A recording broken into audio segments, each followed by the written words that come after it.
Iran launched a fresh ballistic missile attack on Israel early Tuesday, triggering air raid sirens across parts of northern Israel. A limited number of missiles were fired, prompting residents to seek shelter as warning systems were activated across several northern communities.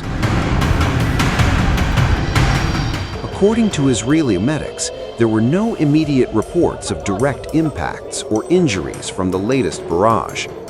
Around the same time, sirens also sounded in the Kiryat Shmona area near Israel's northern border, following rocket fire from Lebanon, according to Israeli authorities.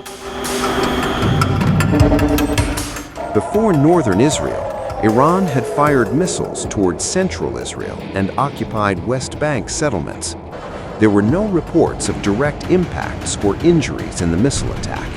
Sirens sounded across central Israel and parts of the West Bank. In response, the Israeli Defense Forces, or IDF, announced that the Israeli Air Force had launched a new wave of extensive airstrikes in Tehran. The military said the strikes targeted sites linked to the Iranian regime. The IDF described the operation as the second round of Israeli strikes carried out in Tehran earlier in the day. The Israeli military claimed around 2,000 Iranian military personnel, including top commanders, have been killed so far. We are now in the 10th day of Operation Lion's Roar. The Air Force has continued throughout the day to strike targets of the Iranian regime in Tehran, Isfahan, and southern Iran. In the last 10 days, we have struck and undermined the Iranian terror regime. Since the start of the operation, the IDF has eliminated over 1,900 regime soldiers and commanders and wounded thousands more. We have many more targets. This is a continuous effort. We are intensifying the severe damage across all levels and systems of the regime. In a significant attack by Air Force planes, we destroyed the Quds Forces transportation network. During the attack, we targeted and destroyed 16 transport aircraft operating on behalf of the Revolutionary Guard. These planes were part of a transfer route for weapons and money to the regime's proxies throughout the Middle East. Since the start of the operation, we've attacked 6 military airfields across Iran. We continue to strike the strategic capabilities of the regime and its terror axis.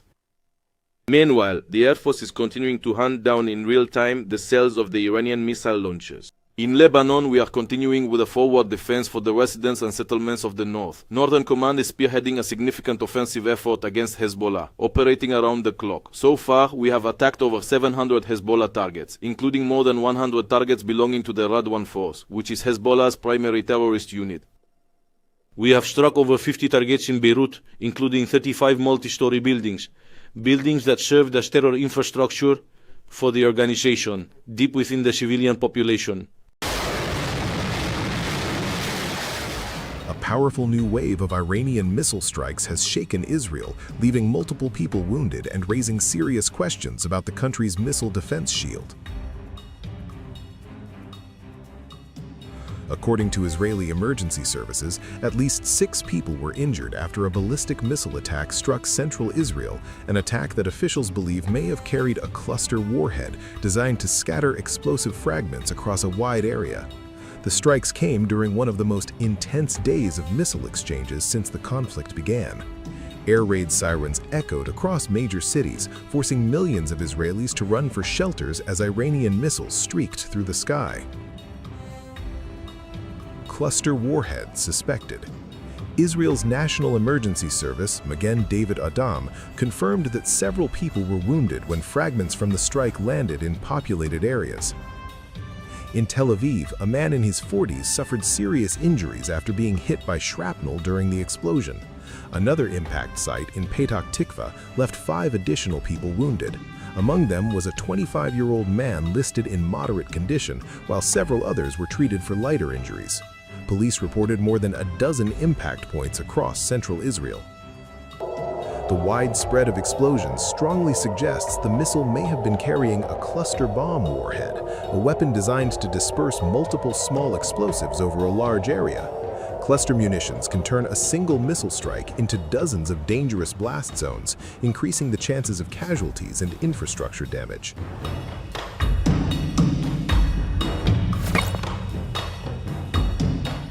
The Israeli military, the Israel Defense Forces, said search and rescue units were immediately dispatched to the affected areas. Military officials are now investigating how the missile managed to penetrate Israeli air defenses. For years, Israel's layered defense network, including systems such as Iron Dome and David's Sling, has been considered among the most advanced in the world, but the latest wave of attacks suggests that the scale and complexity of Iranian missile barrages may be putting those defenses under severe strain.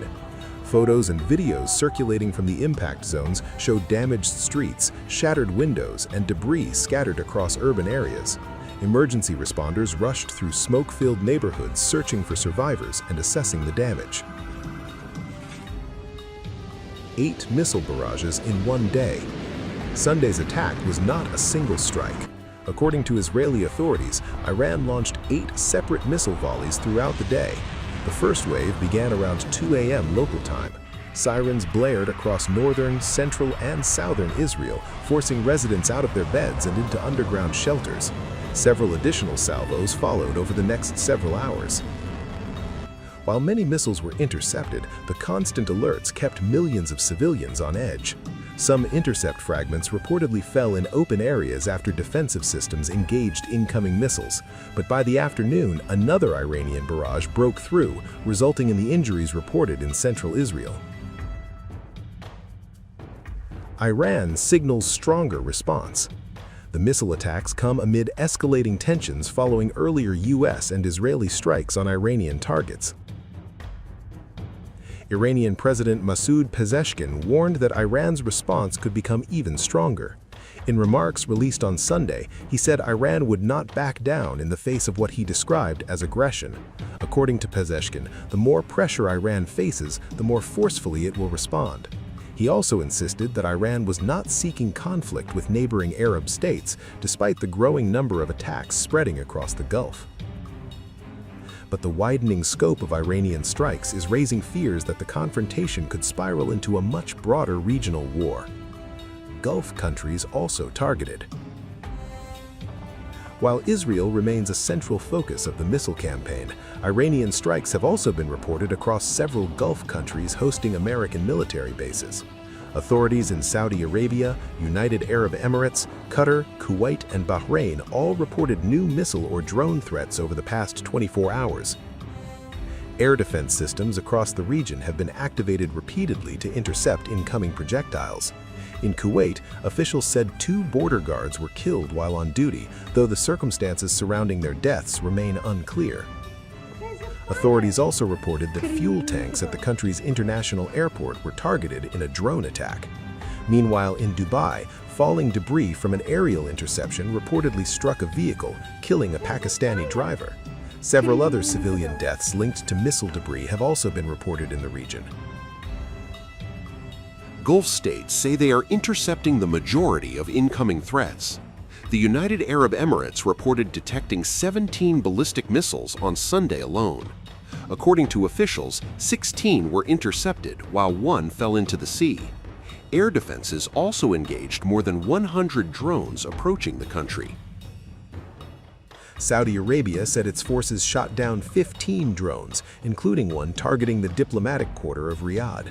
Bahrain also reported missile debris falling over parts of the country, wounding several people and damaging infrastructure. Despite these interception efforts, the scale of the attacks is creating increasing pressure on regional defense systems. Military analysts warn that the ongoing missile exchanges represents one of the most dangerous phases of the conflict so far. Iran appears to be testing the limits of both Israeli and Gulf air defense networks by launching large, repeated barrages from multiple directions.